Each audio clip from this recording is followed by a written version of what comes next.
Vote लेकर गैब हो जाते हैं, उसके बाद रोड हमारी वही है। तकरीबन 30-35 साल हो गया है। तो हमारा इलाका ऐसा है जैसे हम इंडिया में रह रहे हैं। हमारे साथ तो यही है कि ऑस्ट्रेलिया जैसा ही सलूक किया जा रहा है। कोटला के नवाई गांव साका की रोड नहीं बनी, तकरीबन हर गांव की कारपेट रोड बनी हुई है। वोट की जब बारी आती है तो तमाम पार्टियां आती हैं, नारे लगवाती हैं, हम लगाते हैं। वोट लेने के बाद वो गायब हो जाते हैं, हम भी खामोश हो जाते हैं। मरीज जब आता है ठीक होने के बजाय और बीमार हो जाता है। कुफौतगी हो जाती है, बाज़ दफ़ा जनाजे पे भी लोग लेट हो जाते हैं। और हमारे गांव की दूसरी सड़क है वो नागड़िया की तरफ जाती है, उसका भी हाल इसी तरह का है। वोट देते हैं कि नहीं? वोट भी दे रहे हैं, सब कुछ दे रहे हैं, लेकिन हमें ये समझ नहीं आ रही हम किसको वोट दे रहे हैं। ਜਿਹੜੀ हुकूमत भी आई है और लॉलीपॉप दे के चली जाती है, ठीक है। ये भी दूसरी रोड है साका की और ये भी फुल टूट फूट का शिकार है। इसमें आपको रोड की जगह हर जगह पत्थर नजर आएंगे और गड्ढे नजर आएंगे।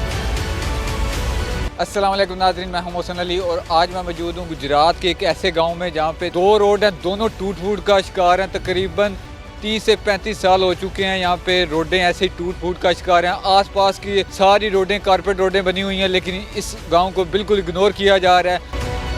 कितने अरसे से रोड नहीं बनी? ये तकरीबन इस रोड को बने हुए तकरीबन 30 से 35 साल हो गए हैं और एक दफ़ा इसके ऊपर काम हुआ है थोड़ा सा। उसके बाद अभी जो है ना रोड के बहुत माड़े हालात हैं। और साका से लेकर सनोया मोड़ से लेकर साका तक, इसमें ये नहीं है कि साका गांव है, इसमें शेरवाल भी है, तंदवाल भी है, ये सड़क यूज़ कर रहे हैं। और एक साइड पे एक दूसरे गांव की तरफ से वो भी उसी का भी यही हाल है। दो रोडें हैं, दोनों जो टूटी हुई हैं, बाकी सारी कारपेट हैं। ये क्या वजह है? ये तो अभी हुकूमत ही बता सकती है या जो उसके नुमाइंदे हैं कि ये रोड क्यों नहीं बन रही। हमारे साथ तो यही है कि ऑस्ट्रेलिया जैसा ही सलूक किया जा रहा है। हर हुकूमत आई है, हम जो भी वोट लेने आता है वो कहता है ये हम रोड बनाएंगे, वोट लेकर गैब हो जाते हैं, उसके बाद रोड हमारी वही है। तकरीबन 30-35 साल हो गया है। हम इस्लामाबाद से सफ़र करके आ जाए, लेकिन जब हम अपने रोड पे चलते हैं तो हमें पता चल जाता है कि हम साका वाली रोड पे चढ़ गए हैं। तकरीबन कितने किलोमीटर रोड है ये तकरीबन 2 किलोमीटर रोड है, साका सनोया मोड़ से लेकर साका तक। दूसरी रोड भी टूटी हुई है इसी तरह जो नागरिक की तरफ से आ रही है वो भी उसी का भी यही हाल है। वो तो इससे बाद में बनी है, लेकिन वो भी उसके भी हालात जो है ना बहुत ख़राब है। किस एमएनए से उम्मीद है कि वो बना देगा ये रोड? हमें तो उम्मीद आबद रज़ा से ही है, वो भी हमारे इलाके के एमएनए हैं और हम वोट भी उनको देते रहे हैं। सारी मतलब है कि हर दफ़ा जो है ना हमने नॉन लीग को भी वोट दी है। तो हमारी तो अपील है आबद रज़ा साहब की, हमारी है जो 2 किलोमीटर का एरिया है इसको कारपेट बनाया जाए। आपने देखा होगा कि जहाँ से आप आए हैं तो सारी रोडें बनी हुई हैं। जैसे ही हम इधर इंटर होते हैं तो ये 2 किलोमीटर का तकरीबन सफ़र है हमारे गांव तक मेन रोड से। तो इतनी दूर से आने के बाद जैसे यहाँ मरीज़ आते हैं तो मरीज़ क्या कि हर इंसान यहाँ तंग होता है। आप खुद देख लें, ये सिर्फ एक रोड ही नहीं बल्कि बच्चों के स्कूल जाने के लिए रास्ता है, उसके अलावा मरीज़ों के हॉस्पिटल पहुँचने तक का रास्ता है, उसके अलावा रोज़ाना रोज़गार के सिलसिले में मैं खुद जाता हूँ, बहुत से गाँव का विज़िट करता हूँ। क्या करते हैं आप? मैं एक आर्किटेक्ट हूँ, तो रोज़ाना मुख्तलिफ़ गाँव में जाने का हमारा विज़िट होता है। तो आपने देखा होगा हर जगह हम देखते हैं कारपेट रोडें बनी हुई हैं। तो हमारा इलाका ऐसा है जैसे हम इंडिया में रह रहे हैं, तो बॉर्डर के नज़दीक है, हमें कुछ समझ नहीं आ रही। सौतेली माँ जैसा सलूक किया जा रहा है हमारे साथ, इग्नोर किया जा रहा है आपके। ये समझ से बालातर है। इतनी टूटी हुई रोड है कि मरीज़ इतनी दूर से लेकर जाते हैं या आते हैं तो इधर आके वो परेशान हो जाते हैं। वोट देते हैं कि नहीं? वोट भी दे रहे हैं, सब कुछ दे रहे हैं, लेकिन हमें ये समझ नहीं आ रही हम किसको वोट दे रहे हैं।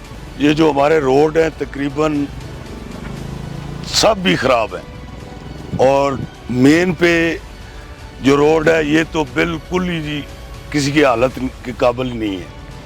तो एक मरीज़ जब आता है तो वो मेरे ख्याल से ठीक होने के बजाय और बीमार हो जाता है इस रोड पे जाते हुए। 40 साल से ये जो सिस्टम चल रहा है ये इसी तरह ही है कि कोई भी हुकूमत आती है वो अपने नारे लगवाती है और चली जाती है, लेकिन कोई भी रोड ठीक नहीं हो रहा है। हमारे गांव का सबसे बड़ा मसला आने जाने का इस रोड का है।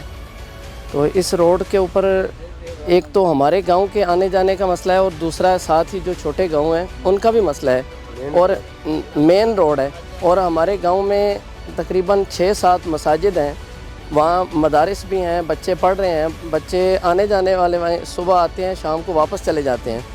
तो उन बच्चों का भी मसला है, बाज़ दफ़ा लेट हो जाते हैं, कोई शादी गमी का मौका हो जाए, कुफौतगी हो जाती है, बाज़ दफ़ा जनाजे पे भी लोग लेट हो जाते हैं। मकसद सड़क इस तरह की है।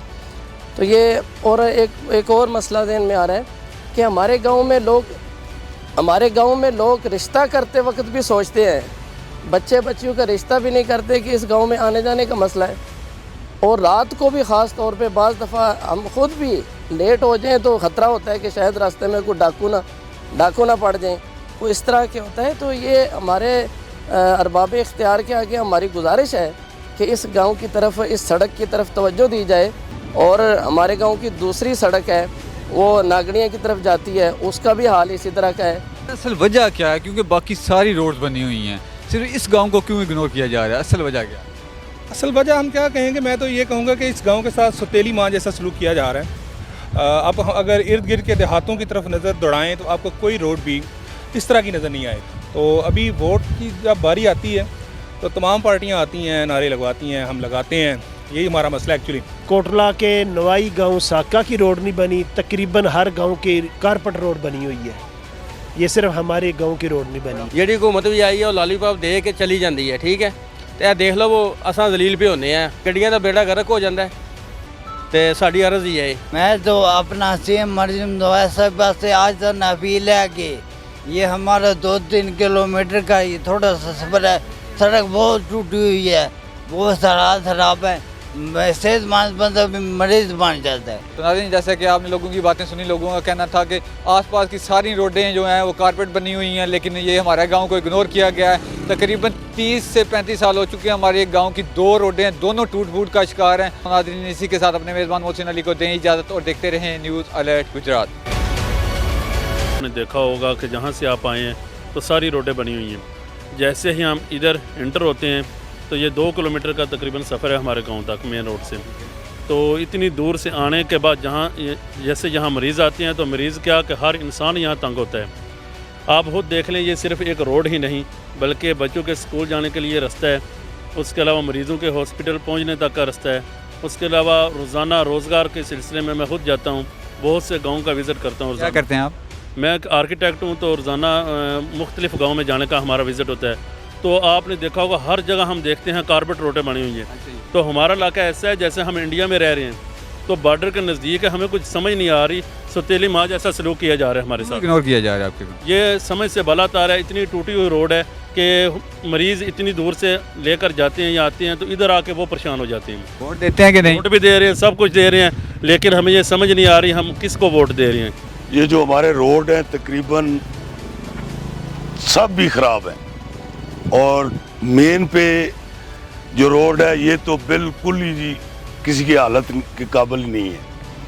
तो एक मरीज़ जब आता है तो वो मेरे ख्याल से ठीक होने के बजाय और बीमार हो जाता है इस रोड पे जाते हुए। 40 साल से ये जो सिस्टम चल रहा है ये इसी तरह ही है कि कोई भी हुकूमत आती है वो अपने नारे लगवाती है और चली जाती है, लेकिन कोई भी रोड ठीक नहीं हो रहा है।